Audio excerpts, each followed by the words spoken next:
Ontem mostramos aqui no 15 Minutos a denúncia de um cidadão friburguense de que o empresário Haroldo Rodrigues, da empresa Trulinolin, poderia ter mentido em seus depoimentos à CPI e ao Ministério Público.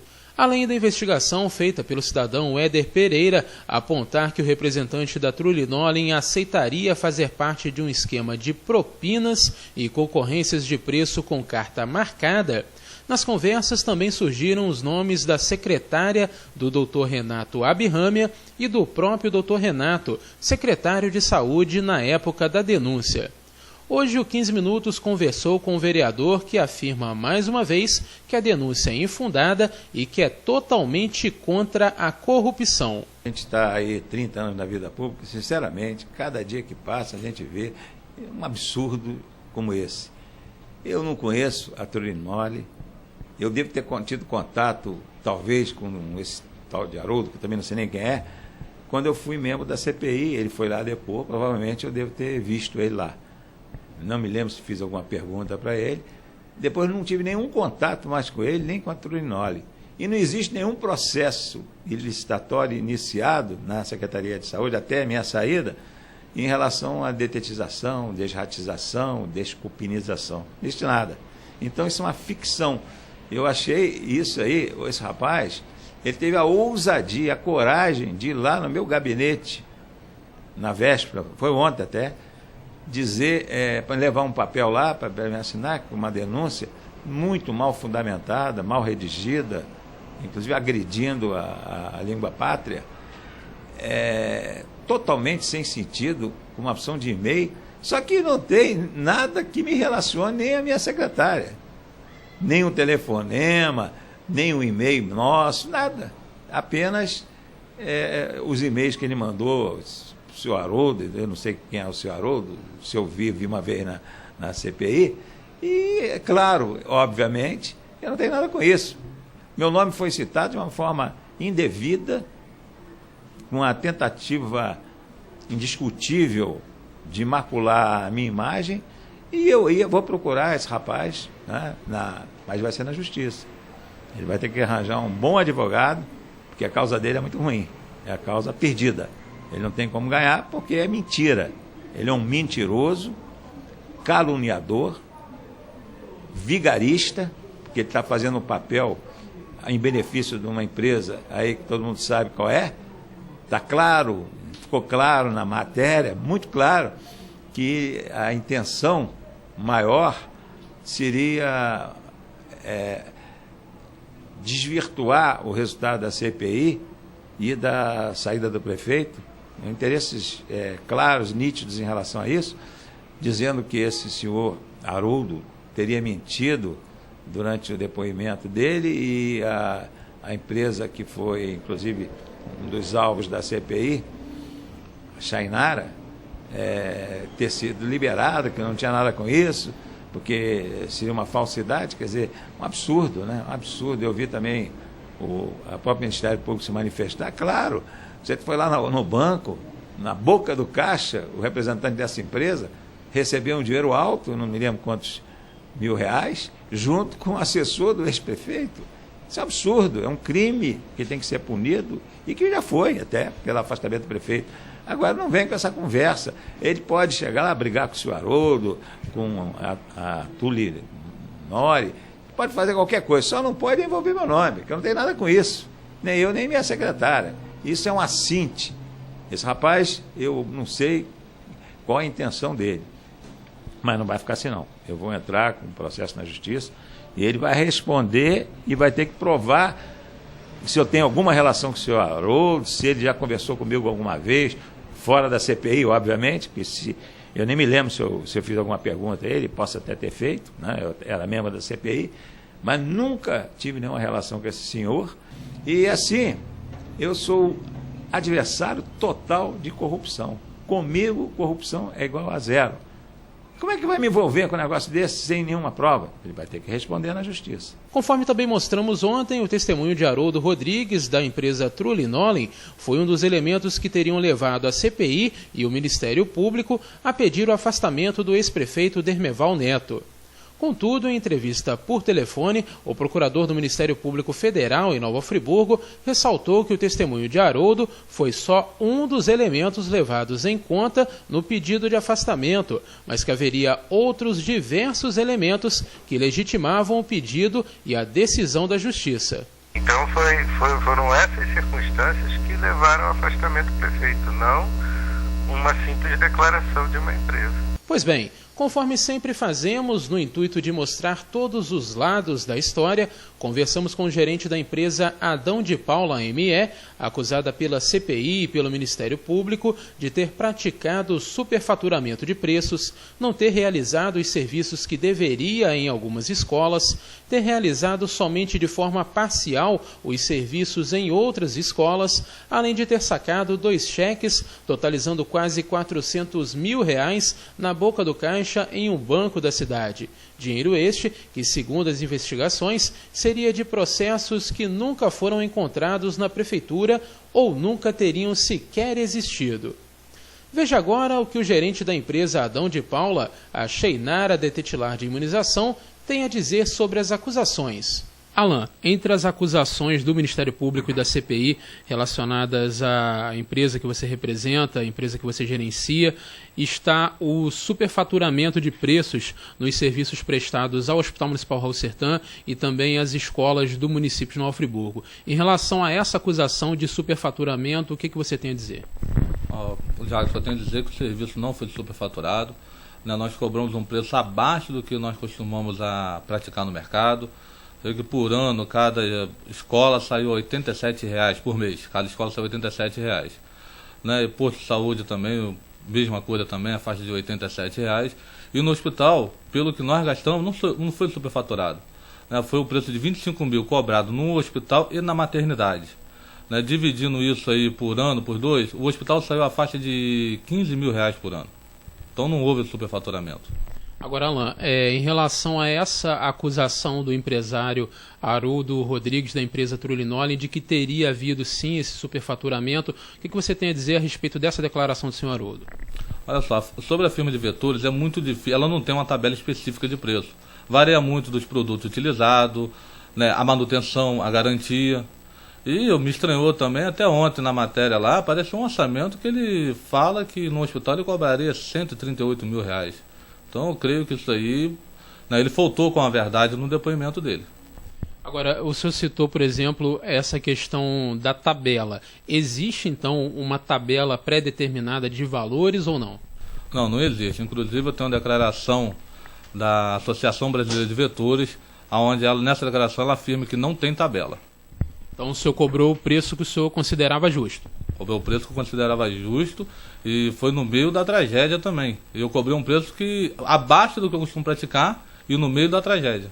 Alan, agora uma das outras acusações seria em relação a serviços que não teriam sido prestados em algumas escolas, porque as escolas já não existiriam mais no pós-tragédia. Esse serviço foi prestado e se foi, de que maneira foi, já que a escola não existia mais? O serviço foi prestado, que foi até uma orientação, uma ordem do secretário, que as crianças foram para outra área. E ele falou, você vai lá e faça lá, porque até então o inseto migra também para outro lugar. Aí tem aquele problema da água contaminada, doença transmitida pelo rato. Aí foi feito lá, a creche Jovelina foi feita no Comércio do Senhor, a creche Cabrito que caiu foi feita no CIEP, José Alves Macedo foi feita na igreja onde ela se encontrava. Tenho fotos que comprovem, o lugar onde foram feitos. E é uma determinação também, por lei também, é obrigado a fazer esse tipo de serviço em 6 meses. E pelo que eu pude observar, esse serviço não era feito. E ele foi feito então baseado num pedido do próprio secretário de Educação da época? Foi, nós temos até um e-mail aqui do secretário, onde ele pede aqui: mesmo que a escola não tenha sido afetada, por precaução, solicita a emissão do laudo de defesa civil e limpeza das unidades, inclusive de caixa d'água cisterna, com emissão do laudo bacteriológico. Isso feito, autoriza o início. Então, ou seja, ele só autorizava o início do ano letivo mediante o serviço sendo feito. Foi uma ordem do secretário. Agora, Alan, uma outra acusação seria de um serviço prestado parcialmente. Por que esse serviço prestado parcialmente? Eles diriam que algumas escolas sim, outras não. Isso foi realmente parcialmente ou, no seu entendimento, foi totalmente prestado? Não, todos os serviços foram totalmente prestados. Foram prestados no primeiro semestre, no segundo semestre. A empresa tem atestação de todas as diretoras ou responsável que estavam lá na hora, inclusive do posto de saúde. Na primeira atestação, aqui nós podemos ver até a data aqui, ó, 14/2. E na segunda atestação. Aqui podemos ver aqui, ó, 22/9, 23/7. Detalhe, todas essas folhas aqui foram preenchidas pela própria responsável das unidades, tanto de saúde, tanto da educação.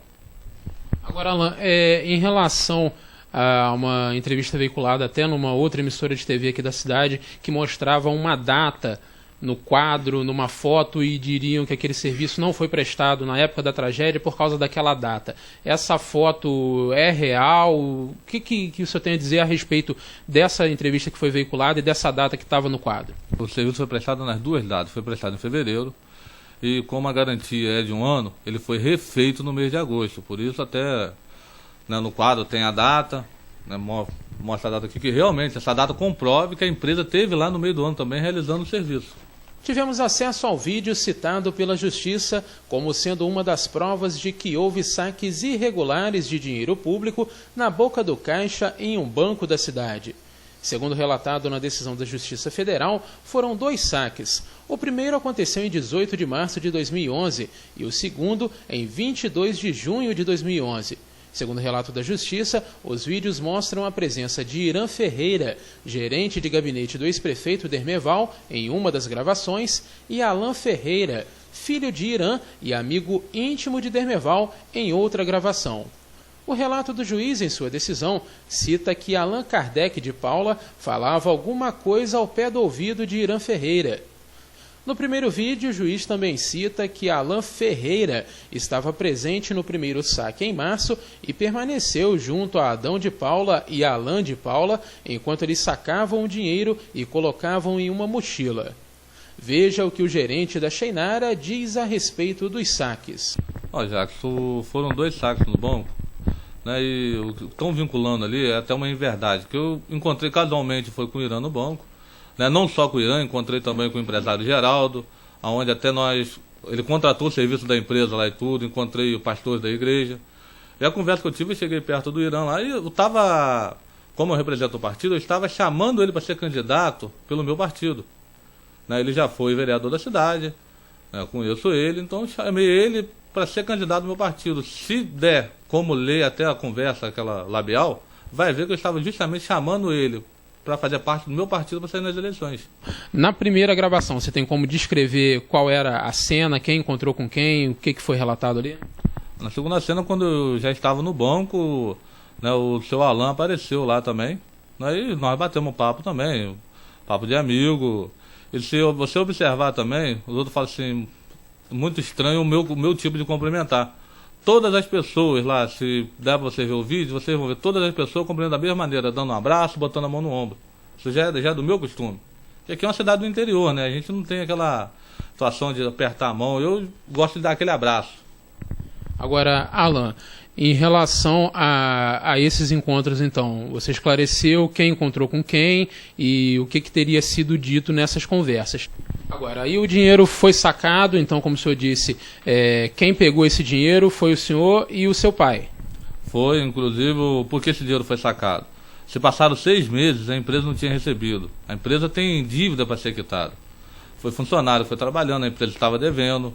Foram 6 meses um serviço prestado, totalmente prestado, com a garantia, e nós não tínhamos recebido nada. Quando o pessoal cobrando, poxa, cadê o dinheiro? Eu tenho meu funcionário para pagar também. Quando saiu o pagamento, o pessoal vê a data ali, o banco ia entrar em greve. Então a gente ia ficar com o dinheiro preso no banco em greve. Então nós sacamos o dinheiro e nós pagamos nossos fornecedores, o motor do caminhão que deu defeito também, que foi muito forçado. Então nós pagamos oficina, fornecedor, reposição de estoque, imposto. Por isso que nós sacamos esse dinheiro e tem a declaração do pessoal que recebeu esse dinheiro também em espécie também. Agora, Alan, uma outra acusação que surge em relação a essas imagens é essa relação sua com o senhor Irã e até o nome dele que aparece num recibo de locação de um automóvel. Por que o nome dele estava nesse recibo e ele realmente viajou com o senhor? Qual que é a relação que você tem com o senhor Irã? O que acontece? Não vou falar o Irã, assessor do prefeito, ou gerente de gabinete, como é que é vinculado, eu não sei. Vou falar Irã pessoa.